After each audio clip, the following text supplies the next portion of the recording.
Have you ever found yourself lying awake in the quiet of night, asking, is it too late for love? You've lived, you've lost, and perhaps after decades of commitment, heartbreak, or silence, the thought of sharing your golden years with someone again is quietly tugging at your soul. But what if I told you that the biggest mistakes seniors make when remarrying after 60 don't come from bad intentions? They come from missing the truths hidden beneath the surface. This isn't about romance alone. This is about your peace, your family, your future. You've spent a lifetime building something, a legacy, a rhythm, a way of life. And now, standing at the edge of a new chapter, the question isn't, do I love them? The question is, will this decision protect the life I've worked so hard to build, or slowly dismantle it? Because make no mistake, remarrying in your 60s, 70s, or even 80s isn't the same as getting married in your 20s. The stakes are different, the consequences are heavier, and the truths, they're often buried until it's too late. But today we dig them up, together.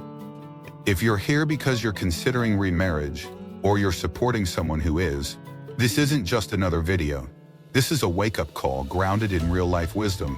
Welcome to Elderly Reflections, where we share not just stories, but life lessons from the elderly to inspire better choices, deeper love, and long-term fulfillment. If senior health, motivation, or meaningful inspiration matters to you, then pause for a moment, hit that like button, subscribe, and turn on the bell. Because what you'll hear in these next few minutes might not just save you heartache, but restore your confidence in what love should look like later in life. Let's begin with the first truth, and it might just be the one that changes everything. Truth 1, your financial landscape will never be the same after remarriage. Too often, seniors fall into the trap of thinking that love is all that matters, that as long as you have each other, the rest will work itself out. But here's what no one tells you. Marriage after 60 isn't just about companionship, it's a contract, a binding legal, financial merger that has the power to affect everything from your Social Security benefits, to your retirement income, to the inheritance you've promised your children and grandchildren. And the scariest part, most people don't realize what they've signed up for until the paperwork is already filed, the ring is on the finger, and the financial cracks begin to show. Consider Margaret, a 71-year-old widow who remarried after meeting a kind man through her senior walking group. What started as sweet afternoon coffee dates turned into a wedding 6 months later. But the real surprise came when she visited her financial advisor and learned that her new marriage disqualified her from receiving her late husband's Social Security benefits she had planned her retirement around. Margaret found herself having to dip into savings earlier than planned. Her new husband had debts she didn't fully understand, and her estate, once clearly divided among her children, suddenly became subject to laws she never saw coming. These aren't cautionary tales to scare you. They're real stories, and if you don't take the time to fully understand what's at stake, you could find yourself losing more than just money. You could lose the future you worked your whole life to protect. When you remarry later in life, you don't just merge hearts.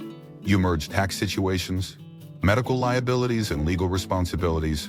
You must consider how remarriage impacts pensions, spousal benefits, and even things like Medicaid or long-term care insurance eligibility. And don't assume that keeping your accounts separate protects you.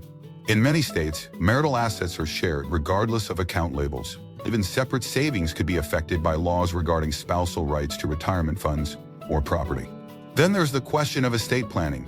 Many seniors have carefully crafted wills or trusts that prioritize their children or grandchildren. But remarriage can legally override parts of those plans. In some states, a new spouse has automatic rights to a portion of your estate, even if your will says otherwise. Without proper legal protections like prenuptial agreements, living trusts, or updated beneficiary forms, your legacy could unintentionally shift away from those you intended to bless. Take the story of Harold, a 76-year-old retired teacher who remarried after losing his wife to illness. He had 3 adult children and 6 grandchildren. He thought his will was ironclad, but after passing unexpectedly just 2 years into his second marriage, his children discovered that his wife, by default, had a legal claim to nearly half his estate. And none of the sentimental items, the heirlooms, or the cash gifts he had intended for the grandkids made it to them without a legal battle. The bitterness and grief that followed fractured a once close family. But these outcomes aren't inevitable. They're preventable if you plan ahead. Before walking down the aisle again, talk with a certified financial planner who understands senior retirement strategy. Sit down with an estate attorney. Ask the uncomfortable questions. Draft clear documents. Discuss prenuptial agreements. Not because you don't trust your partner, but because you value transparency, respect, and foresight. These conversations aren't unromantic. They are the very foundation of sustainable love in your later years. Which brings us to truth number 2. Blending families isn't always a fairy tale. Sometimes it's a battlefield. When we were younger, we got married and built families from scratch. Everything was new and roles were formed together. But after 60, you don't just come into a marriage alone. You bring decades of history, children, grandchildren, sometimes even great-grandchildren, and they bring theirs. What happens when two fully formed lives try to merge under one roof? Sometimes it sparks joy, other times it sparks confusion, rivalry, and resentment. Let me tell you about Denise, a 68-year-old divorcee who fell deeply in love with a widower named Frank. After they remarried, Denise moved into Frank's home.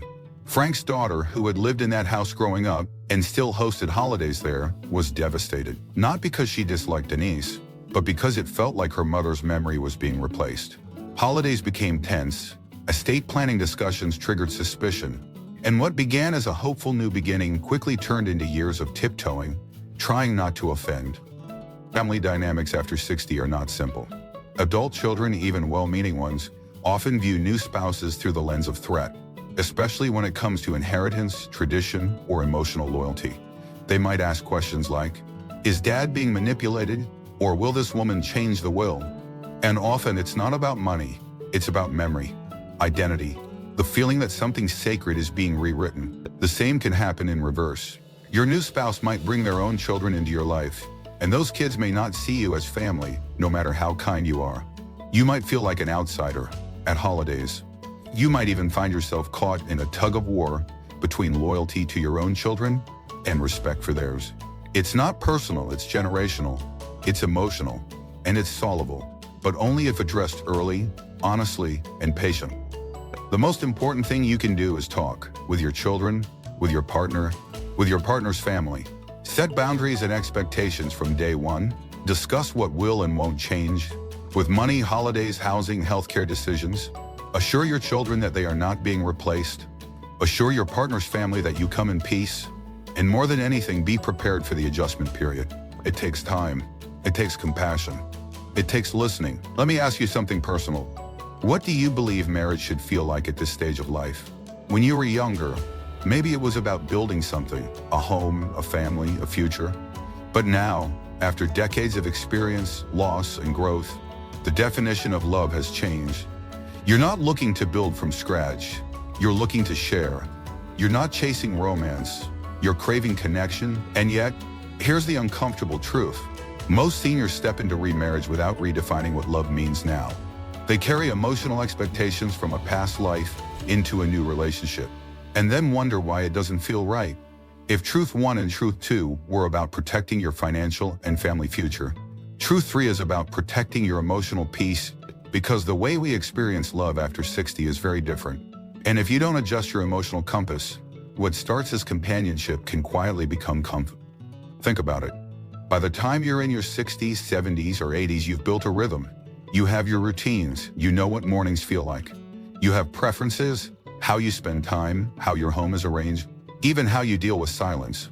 You've likely developed a sense of independence that has become part of your identity. So what happens when another fully formed person enters that space with their own rhythms, routines, and habits? It's not as simple as sharing. It's about reconciling two entire lives. That's where emotional tension often hides. Let's revisit the story of Harold and Barbara. Not their real names, but their real lives. Harold, a 75-year-old widower, found love again in Barbara, a 69-year-old divorcee. On paper, they were perfect. Both independent, both successful, both ready for companionship. But just a few weeks into marriage, the tension began. Harold missed the way his late wife ran the home, always quiet, structured, with dinner at 6:30 sharp. Barbara, on the other hand, loved spontaneous music in the kitchen and late-night takeout. They were both kind, they were both loving, but they were completely misaligned emotionally. What they failed to do, and what too many seniors also skip, is sit down and ask, what does love mean to you now? What do you expect from companionship in this season of life? You see, emotional fulfillment after 60 isn't about butterflies or passion. It's about presence, The quiet reassurance that someone understands your world and won't disrupt your peace. But it's also about honesty. Being able to say, I need my mornings quiet, or I'd rather live in separate houses but travel together. It's about setting emotional boundaries that reflect who you are today, not who you were 30 years ago. That's one of the most underrated life lessons from the elderly. Peace is more valuable than passion. And unless you and your new partner are aligned on what peace looks like, small misunderstandings can lead to deeper wounds. And then comes the next level, the emotional weight of the past. After 60, you bring more than just memories into a marriage. You bring scars. You bring loyalty to someone who may no longer be alive. You bring the residue of a divorce. And your new partner brings their own version of that too.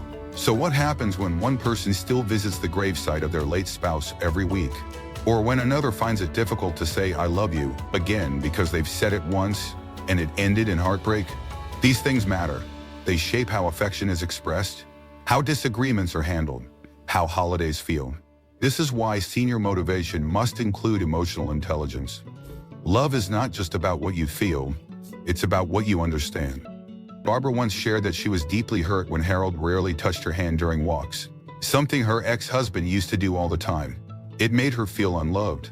But Harold wasn't cold. He was grieving. His physical affection had been reserved for a woman he lost to cancer. In his mind, holding hands belonged to the past. The problem wasn't that they didn't love each other. The problem was that they hadn't talked about how their emotional languages had changed. This right here is the gap that causes most senior marriages to fail. Not the lack of love, but the lack of updated expectations. So if you're considering remarriage, ask the hard questions. How do you want to spend your time together? Do you expect to live in the same house, or would separate homes be better for peace of mind? What's your love language now? Is it touch, time, conversation, acts of service? And are you both willing to honor those differences? Now let's shift from emotional terrain to something even trickier. Truth number 4 of legal details matter more than you think. Most people walk into remarriage assuming it's just a romantic decision, but they overlook the fact that in your senior years, marriage is a contract with profound legal implications. This is especially critical when it comes to things like medical decision-making, property rights, and end-of-life planning. You don't want to wait until you're lying in a hospital bed to discover that your adult child, not your spouse, holds power of attorney, or worse, that your new spouse does when your children weren't even told. A perfect example is Eleanor, a 67-year-old with adult children from a previous marriage. When she remarried, she assumed that if anything happened to her, her kids would handle her medical needs. They always had, but during a sudden stroke, it was her husband who held legal authority. The children weren't even consulted. And while her husband meant well, he didn't know Eleanor's preferences. It created a conflict that could have been avoided with one conversation and one document, an advance healthcare directive. This is why elderly wisdom tells us, plan now, not later. Marriage also affects inheritance. And no, it's not just about who gets the house. It's about who can claim your estate by law.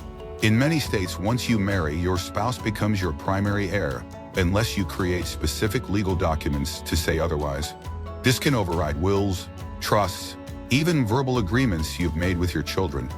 Imagine thinking your home will go to your granddaughter, only to learn that your new spouse now owns half of it and decides to sell it after you're gone.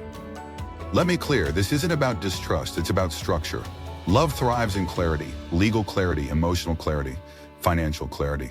A prenup isn't a sign of pessimism, it's a sign of maturity. It doesn't mean you expect to separate. It means you're wise enough to protect what matters, for both of you. If the word prenup feels harsh, think of it instead as a peace plan. A blueprint that says, here's how we'll navigate the hard stuff. With dignity, non-commitment. Quotes from senior advisors constantly remind us, the best marriages don't avoid difficult conversations. They prepare for them. Before saying I do, meet with an attorney who specializes in senior estate planning. Discuss power of attorney, medical directives, will updates, trust funds, and even funeral decisions. These are not depressing topics. They are empowering ones. They give your family peace, prevent conflict, and ensure your wishes are honored. And remember, senior health goes beyond physical wellness. It's about emotional stability and legal preparedness. These choices don't just affect you. They ripple into your family, your legacy, your peace. So far, we've talked about what remarriage after 60 means for your finances, your family, your emotional balance, and your legal legacy. But here's the most overlooked truth of them all. Truth 5, the definition of happiness changes with age. That means if you're still chasing the same picture of love and fulfillment you had at 30, 40, or even 50, you might be walking straight into a trap. One that doesn't feel like a mistake at first, but slowly steals your joy in the most subtle ways. See, when we're younger, happiness is often tied to building. We build families, careers, homes, security. But after 60, happiness isn't about building anymore. It's about maintaining, enjoying, protecting. It's about making peace with what you've already achieved and being deeply intentional about who you invite into that peace. The problem is, many seniors remarry believing that love will automatically bring joy, fill the silence, or fix the loneliness. But real happiness in this season of life comes not from filling empty space, but from preserving your freedom, your routine, and your inner peace. Let's pause here. Ask yourself, what does happiness actually look like for me now? Not what it looked like 30 years ago. Not what your kids expect. Not what romantic movies or motivational quotes tell you. But for you in this exact moment of life. Is it sharing a home with someone? Or keeping separate spaces but meeting for coffee and companionship? Is it spontaneous travel? Or the joy of knowing your days follow a peaceful, predictable rhythm? Is it someone beside you every night? Or someone who simply makes you feel seen and heard without needing to control your life? These are the real questions seniors need to ask before saying, I do, again. Because the truth is, after 60, your joy must be customized to your rhythm, not someone else's. Take the story of Frank, 74, a quiet and reflective man who remarried shortly after losing his wife of 40 years. He thought companionship would fill the aching void. His new wife was lively, fun, full of energy, and always planning their next adventure. At first it felt exciting, but as the months passed, Frank realized he was exhausted. She wanted to travel to new countries every month. He wanted to sit in his garden with a book. She loved dinner parties and weekly events. He loved silence and Sunday crossword puzzles. It wasn't that they didn't care for each other.